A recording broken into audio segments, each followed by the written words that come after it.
Hello, I am Joel McLeod, and welcome to the 905er. Last week, a civic meeting at the Bennetto Community Centre in Hamilton was shut down due to attendees' disruptive behaviour. The purpose of the meeting was to inform the local community about a proposed site for the Hamilton Alliance for Tiny Shelters, or HATS, project. We've spoken about the HATS project before on the podcast. However, over the last year, what seemed to be an innovative way to address the tent encampments and rising homelessness around Hamilton has turned into a lightning rod of controversy. Seemingly, the city has been unable to take the leadership to find a suitable location and encourage local support for the project. Proposed sites are constantly met with opposition, and consensus on the project is divided at best. All of this fighting is happening while homelessness and tent encampments continue to grow and become a staple of life in Hamilton. While cities around Ontario, namely Waterloo and Kingston, have embraced the concept of a small secure shelter for the homeless, Hamilton still seems in turmoil over whether or not it wants HATS to succeed. As the housing crisis continues across the country, where could HATS fit into a new housing strategy that seeks to help people get back on their feet and climb the social ladder once again? To find out, we reached out to Tom Cooper, one of the co-founders of the HATS project and director of the Hamilton Roundtable for Poverty Reduction, to talk about where the project stands today and what is at stake with its success or failure. You looking to make the most out of this life and optimize your personal wellness? Then check out the Natural Man Podcast. Join me, host Mike C., as we explore all areas of human wellness, physical, mental, and emotional. Learn strategies to optimize your own well-being and be in the driver's seat of your own health. Remember, your doctor works for you. Learn biohacks, neurohacks, ways to improve sleep, and ways to optimize your body and your mind. Check us out on Apple, Spotify, the Fountain app, and at naturalmanpodcast.com. Well, thank you, Tom Cooper of the Hamilton Poverty Roundtable, for coming on to the podcast today to talk about the HATS project, which, if you're in the Hamilton area, the GTHA probably has popped up a bit on your radar, especially in light of the national crisis that we're having. Tom, thank you for taking the time to come on the podcast today. Thanks for having me, Joel. I'd like to start off just to kind of lay the picture for our listeners. I wonder if you can explain what you saw at the Bennetto Community Centre last week at the meeting that was set up by the City of Hamilton to consult for consultation surrounding the HATS project. Mm-hmm. It was an opportunity, we thought, for us to engage local community members. This idea around building a small village of tiny homes for people who aren't housed has been around in our community for almost a couple of years now. And we've been trying to work with City Council to identify an appropriate location. We've had some great support from the community. We've been able to raise some funds, and we have a fantastic volunteer team. And so our thought was to try to engage the local community, get some feedback, ask for some guidance, and really talk to them about the project that we envisioned.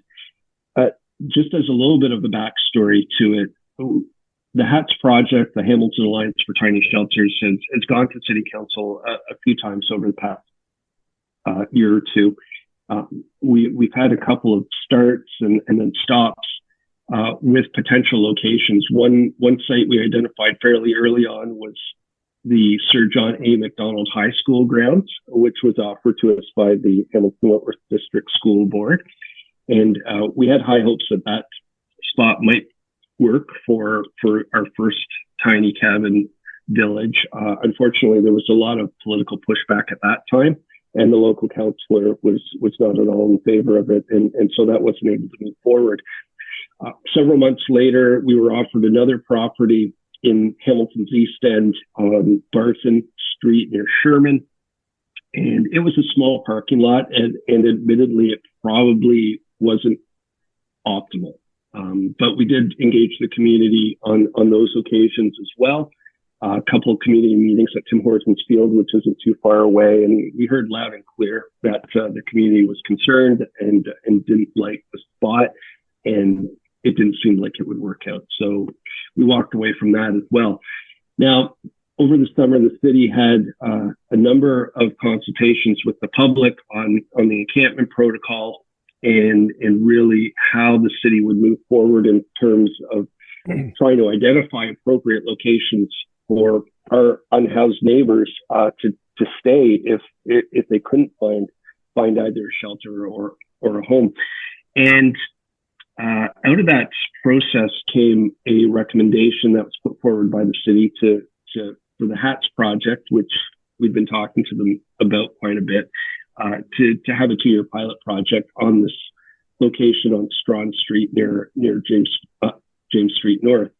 And it's right now there are a lot of encampments in the area, and local residents have been fairly concerned about the impact of those encampments. They've mentioned open drug use and safety concerns. And so we went into a situation maybe that was already a little bit volatile. And I think when we went into Monday's open house with the opportunity, I think, for us to learn from the local neighbors, I think a lot of other people had already become just fed up with the situation they had seen over a number of months and weren't at all interested in engaging with the HATS program. And unfortunately, that turned to violence in at least 2 instances. And certainly there was a lot of violent confrontations and yelling taking place. And it's not really any way to engage in this type of civic discourse about what we saw as a critical community project. So unfortunately, the event had to be shut down, and that was on the city's recommendation. And we certainly endorsed that, given the high intensity, the high tension in the room. And we thought we'd look for other ways to engage the local community. Looking at the coverage of that meeting, a lot of criticism has been leveled against the city for the organization of that meeting, and a bit broader on the handling of this of the HATS project. How would you characterize the city's approach to finding a permanent spot for this for the HATS project in Hamilton? Yeah, we've certainly been frustrated at times.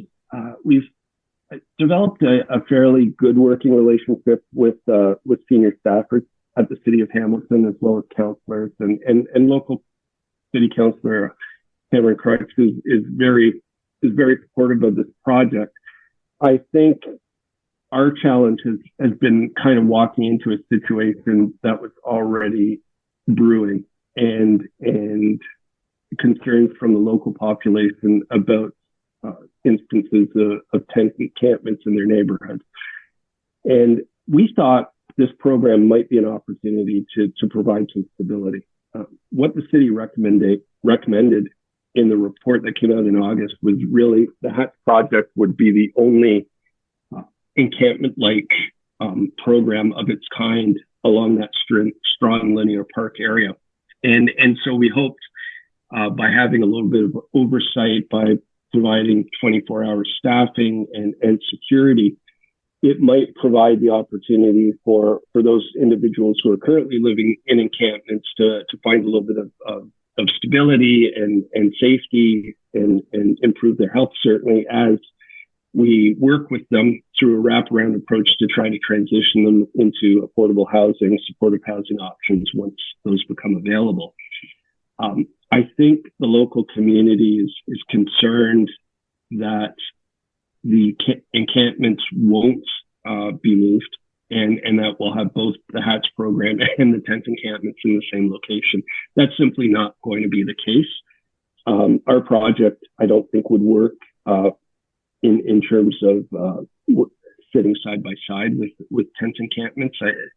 It's just not the model that we've been proposing.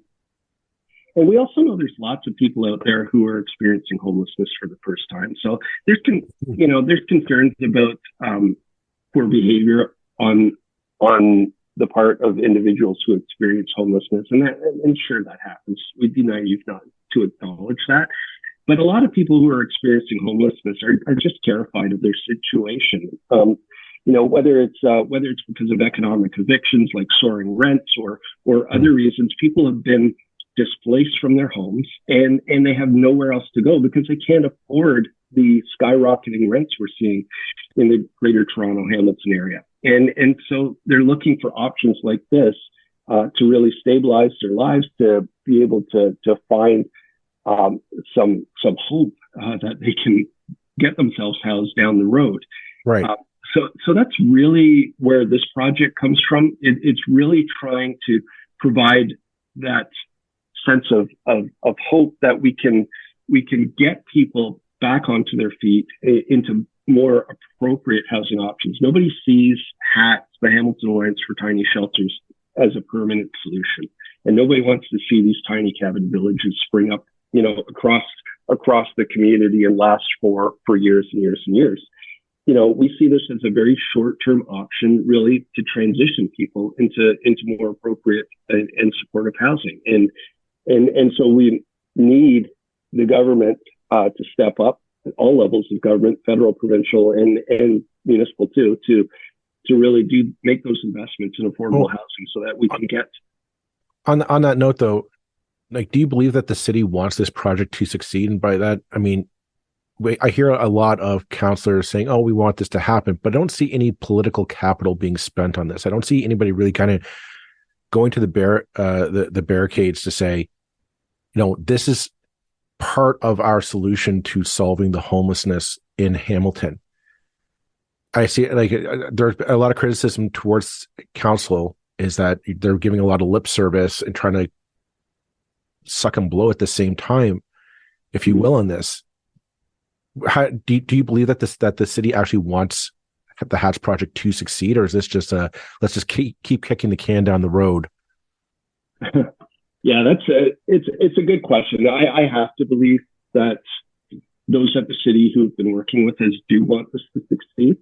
But it's a hugely challenging situation, right? Nobody wants this type of program in their neighborhood, and it becomes very challenging around location. We've identified a couple of other sites in the city of Hamilton in the past, and they haven't worked out for various reasons. But I do believe there's good faith at the city, both from senior staff who've been working with us, as well as particularly the local councillor who we've been working with, but other councillors as well. So I think they do want to see this succeed, but again, it's just a pilot project, and they want to test out the idea. We know it's worked well in some other places, particularly in Waterloo region, where the region of Waterloo just invested around $5 million into this sort of program, and now they have 50 tiny cabins set up. City of Kingston has put some money behind a similar project as well, and I visited that about 6 months ago. And it's working really well. The city donated a municipally owned facility for common washroom and kitchen facilities and laundry, and it's working well. It's located down by Kingston's waterfront, and there's about 10 or 12 cabins set up, accessible for those who need it. And I had the chance to talk to some of the residents there, and they said the program has really turned their life around, particularly for individuals who spent years out on the street. This type of situation for people who, for various reasons, don't want to go to the shelter system because of fear or because of concerns about health or safety, have an option in a program like this. For individuals who are in a couple who don't want to break up and go to separate shelters because that's usually not an option, here's a program that could work for them. Even individuals with who've been evicted, who have a pet, and we've heard these stories. Individuals A woman was evicted. She didn't want to give up her cat, so she took her cat with her to live on in a tent encampment on the side of Hamilton's escarpment. And these are the stories that are in our community, and we can find creative solutions. And here's one. And I do believe the city council will get behind it and see the value in this sort of idea. Well, I'm glad that you think that council is on board with this, because it seems to me that no matter what site that is proposed for this, in the end, you always come up against opposition from residents. I mean, most recently, the biggest, I think, opposition was Leuna voicing their opposition to a proposed site, which was opposite of their headquarters or close to one of their properties. What do you take away from this fact? Are Hamiltonians opposed to this idea, or sorry, are they still open to the project? And if they are not open to it, then how do you hope to proceed on this? Yeah, these are tough questions, and we are still in our due diligence phase, really, Joel. When the city offered us the Strawn Linear Park location, we said, we'd have to take a look at it over the month of September, look at it from an infrastructure perspective, because we need, full access washroom facilities there, which don't currently exist. So we'd have to bring in either a trailer or some sort of modular unit and hook it up to the wastewater system. We'd have to hook up hydro and all that. That's an extraordinary amount of money. So we need both from an infrastructure or budget perspective, we have to look at that. We also have to look at it from a safety perspective, both for the tiny cabin village residents as well as, for others in the community. In terms of Leuna, we've had some good conversations with them, and I understand their position. Their Leuna station is really a beacon of a Hamilton Hamilton landmark, really, that gets a lot of attention, gets a lot of visitors each year for various conventions and weddings and banquets and that sort of thing. And they're concerned about individuals who are currently homeless, creating a nuisance on that property. And we've told them we think our project could stabilize the local neighborhood by ensuring that individuals would be in a setting that had some oversight, that had some security, and people would have washroom facilities, which is really critical. And if people are in tent encampments and there's no place to go to the washroom, they're gonna use places close by, and that's what Leon has been experiencing. So I do appreciate their concerns, but I think as a community we can come together and find mutually acceptable solutions, come to compromises. We're not going to get everything we want, neither Hats nor the local community maybe, but I think we could come and find some common ground. I think the reason why this is getting such a high profile is because nationally we are in the midst of a national housing crisis that's going on, and I kind of want to get your. I mean, I see the inherent value of this project, and it's reassuring that so many other municipalities in Ontario are kind of taking this up. I want to get your perspective on how do you see the Hats project fitting into this national housing crisis narrative? I mean, right now the pressure is on. We need to build affordable housing, and to the layman, it's like, well, okay, I need to go get a mortgage or I need to afford rent. And here you are giving money, you're giving a free house to these people who, in their mind, they figure they may not deserve it, or just the fact of I'm hurting, I need to pay rent, I need to pay my mortgage, and they're getting a free house. How do you see the Hats project fitting into this overall crisis that we're experiencing in Canada? Yeah, I think we see it very much in parallel to the traditional shelter system, but really being able to acknowledge that not everybody will fit in to the shelter system for various reasons, and I mentioned some of those already. I think our vision for this project is that HATS Village members will have a stake in their community's future. And one of the things we're hoping, and we're not making this mandatory at all, but a lot of people who are currently experiencing homelessness are on provincial social assistance programs, either Ontario Works or ODSP, for whatever the reason may be. Directing their portion of their shelter allowance to this project is something we've talked about. So it wouldn't necessarily be a free ride necessarily, but it would be contributing to the betterment of the tiny village community and helping with the operations on that level. We'd also want to ensure that anybody who came to the tiny village community or the tiny cabin community wanted to contribute and take part in cleanup and be part of certainly improving skills development if that was appropriate for them, taking part in other programs, whether addiction counseling or other things. So we really do see this as an opportunity for healing people who've been on the street mm-hmm. for a long time and maybe under tremendous trauma. And so I think the general population understands that and values the opportunity to see this program succeed.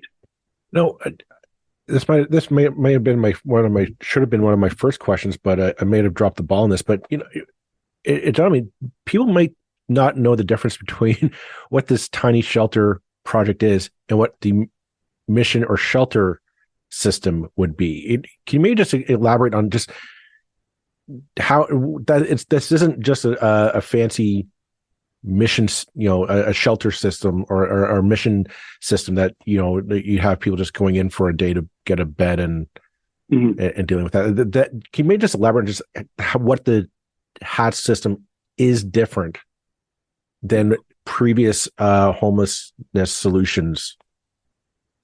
Yeah, this proposal really offers more autonomy, I think, for the individual, and so they'd be getting their own cabin, their own key, lockable space, mm-hmm. So that they can have some privacy, which often isn't available at the traditional shelter system. And we know the shelters do an amazing job, and they have a great group of staff and volunteers helping individuals who often have nowhere to turn. But there are challenges with that system too. And providing this alternative for those who aren't in the shelter system.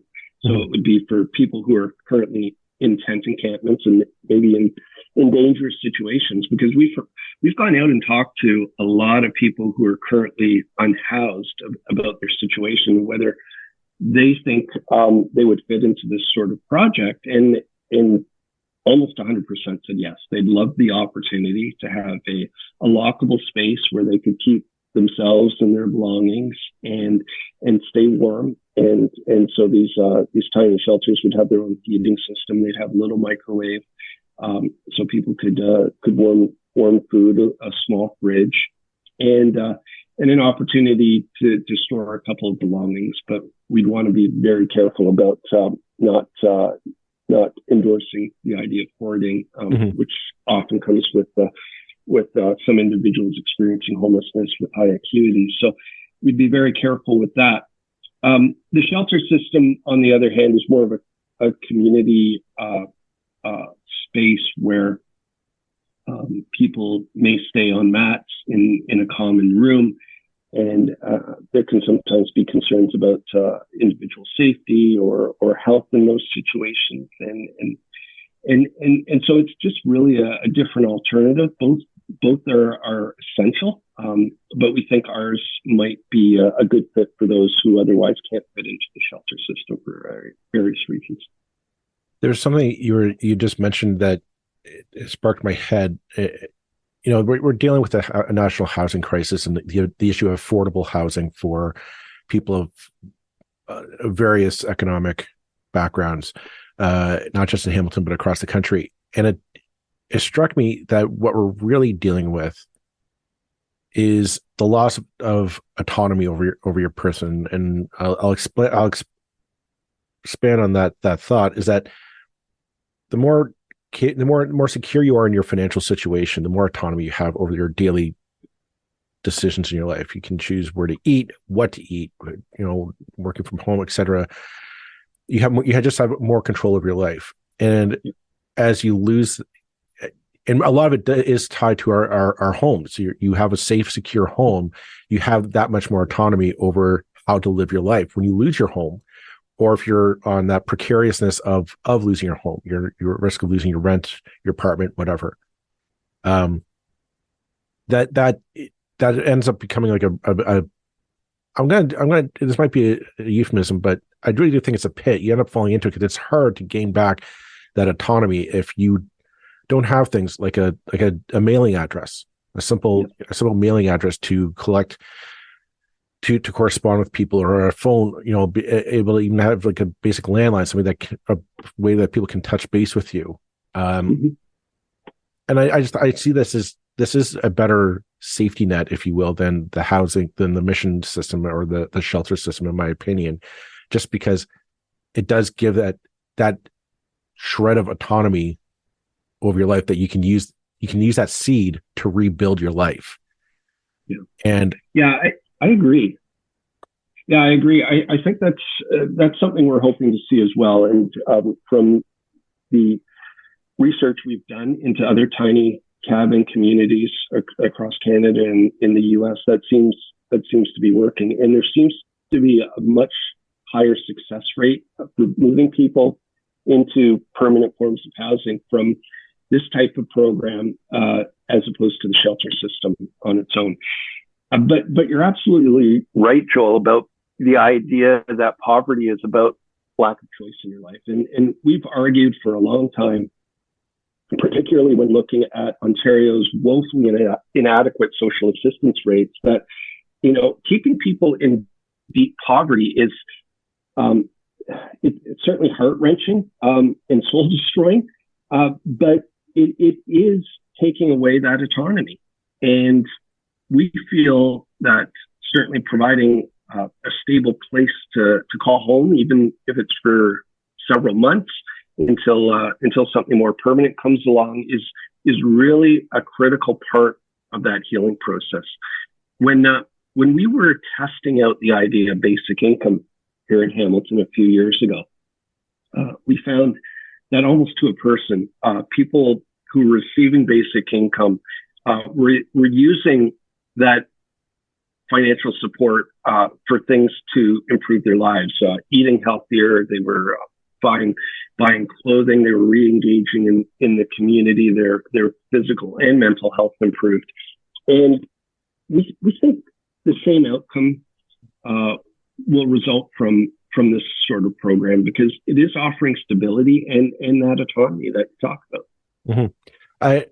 I'm glad you brought up the basic income idea, because we did a couple episodes on that way back when we first started, and just how simple and transformative it was to people. The idea of just, we're hearing all about your freedom in the press these days. The importance of having that personal freedom, and I kept thinking to myself, what more freedom is to just say, well, here's a check to cover your basic needs. Go do with it what you will, and say, I'm going to trust you that you know what's best for you. If you need to pay rent this week or this month, this is what's going to help you out. If you need to go buy groceries, this is what's going to help you out best. And I think that this project kind of parallels that, to say, we're just going to give you a safe, secure home, and you can get on your feet, and then you figure out what's best. If you need to go get a better education, you need to go complete a college course, or if you need to, you just need a stable address to go apply to a job, or a place to go wash up, so you don't come in wearing the same clothing, or you look disheveled when you walk into a job interview. If that's what it takes to get you back on your feet, why don't we give it to people? And I'm rambling here, and it's a podcast. I'm allowed to do that. But it kind of comes down to a fundamental rethinking of this issue. And I think we're at a point in our society where we can honestly ask ourselves these questions: is that the previous ways, like the mission, I'm thinking like the mission and the shelter system, and Ontario Works and these things. I find that they're geared with this underlying premise of you did this to yourself, and we can't trust you anymore. You're not trustworthy. You're a bad person, and we're doing this because we have pity on you, not because it's a failure of failure of the system, or it's a run of bad luck, or any number of countless reasons why your circumstances have gone down or taken a downhill turn. Like, is it just a matter of like we just got to rethink how that that the lower rungs of society are not there because they choose to be there? Mm-hmm.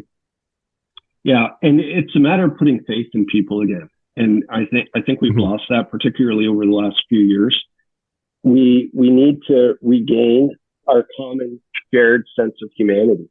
And, we've been living in a antiquated social assistance system that's broken, keeps individuals on Ontario Works earning $733 a month, which comes nowhere close to meeting cost of rent in any of our communities, let alone being able to purchase nutritious food, stay clothed, buy hygiene products, be able to get around the community. So when we tested the idea of basic income here in Hamilton, as well as in Thunder Bay and in Lindsay, we really did find those outcomes were transformational, as you said, Joel. Yeah, even things you wouldn't expect. We worked with McMaster University after the pilot was canceled to survey more than 200 basic income pilot participants here in Hamilton. And one of the unusual things they found was that people were smoking less when they were on basic income. And you might think, well, you have more money, why wouldn't you smoke more? But that wasn't the case. And I really do think it was about that piece of autonomy. People felt control over their lives again, and so maybe they didn't feel they needed to engage in unhealthy practices because they had other ways to give more agency over their lives. Can I give you my 2 cents and unscientific opinion on why that was the case? Yeah. You smoke a lot of times because you're bored and you have nothing else to do. If you have capital in your pocket and you say, well, I can go back to school and I have to go to the library, or I have job interviews I need to get around to, you don't have time to say, well, I'm just going to pull out and smoke because I got nothing to do. Right. Yep. If you busy hand, or was it idle hands or the work of the devil? Good point. That kind of mentality. If you give, and I always view that, like, bring it back to the hats and an income, basic income. It's more of an investment in people to say, if we keep hearing people are our number one resource in our economy. So why wouldn't we put capital behind that resource and just say, get out of the way, right? Exactly. Go see what you're going to do. We had on, we've had on people before, and it's just talked about how they use it to start businesses and what I thought, if you could combine that with a hats project, so to catch those people who are dangling on the last rung of society, so to speak, instead of just saying, well, we're going to punish you in a shelter system. And I say this because my wife works in the social work world, and she tells me about the shelter system and how it's just so unsafe and it's so sketchy and it's just so unstable. It's not a means to get somebody back on their feet and say, okay, start climbing up that social ladder again. The success stories that we hear are exceptions to the rule. They're not proof that the system is working. They're people who have defied the system. And so I said, I'm rambling, so I'm gonna skip to my last question here that I've written down. And now you mentioned before about Waterloo and Kingston, as well as cities that have done similar projects to the hats system. We've had on the podcast city councillors from Mississauga who are talking about implementing a similar system there. what, a bit of Hamilton pride here. What would it say about Hamilton should this project fail? Should they let this project just fall by the wayside because of inaction or just general malaise from the public? Yeah, and I don't necessarily think it's inaction or malaise.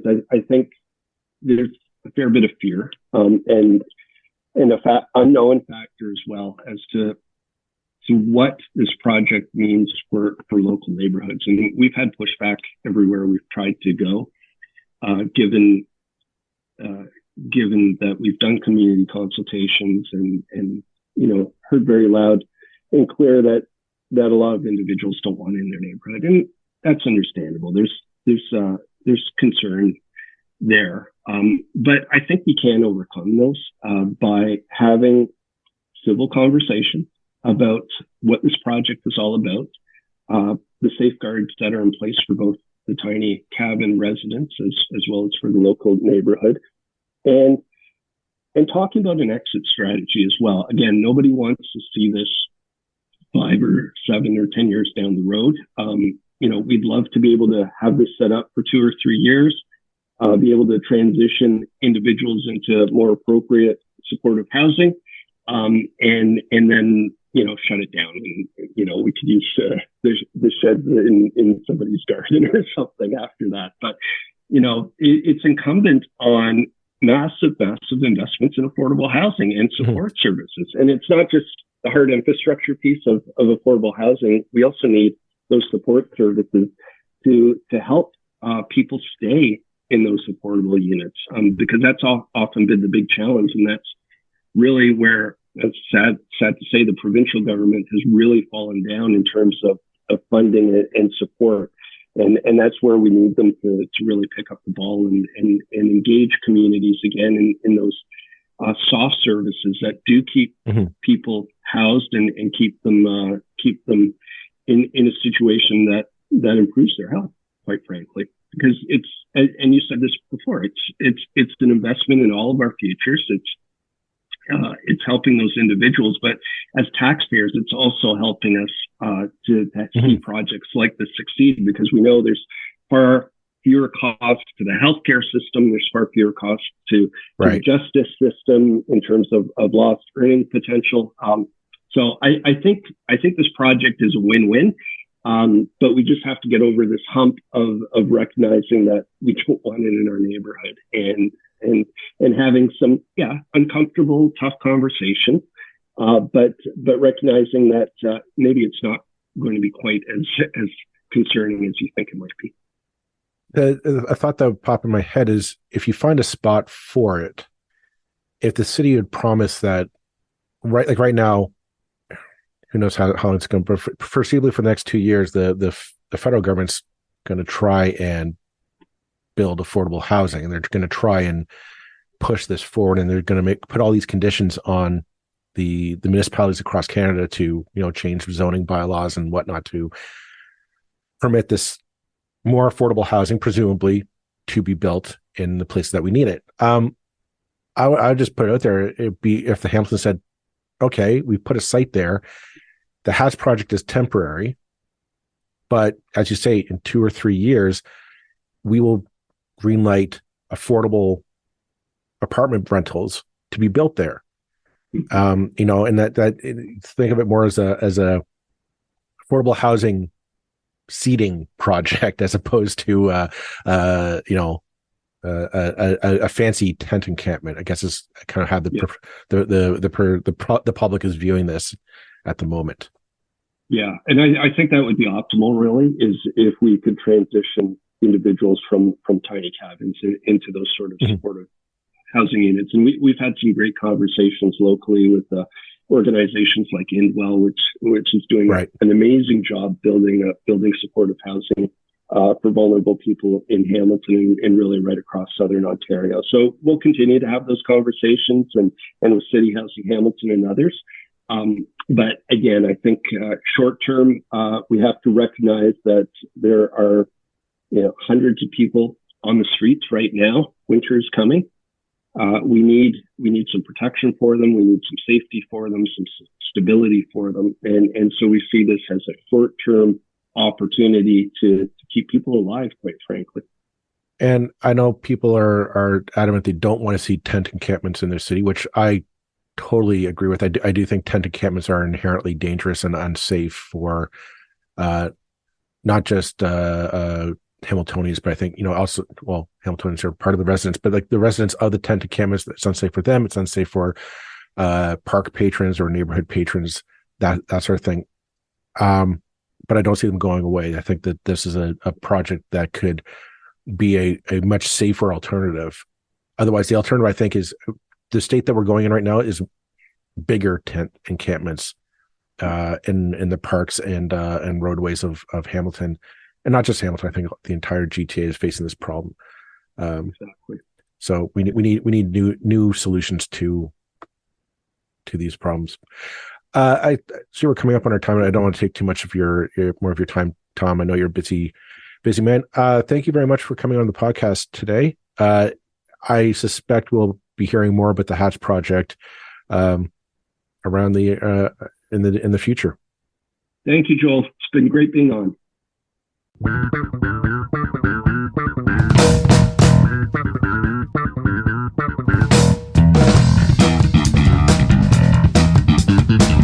That's it for this episode of the 905er. Thank you for listening.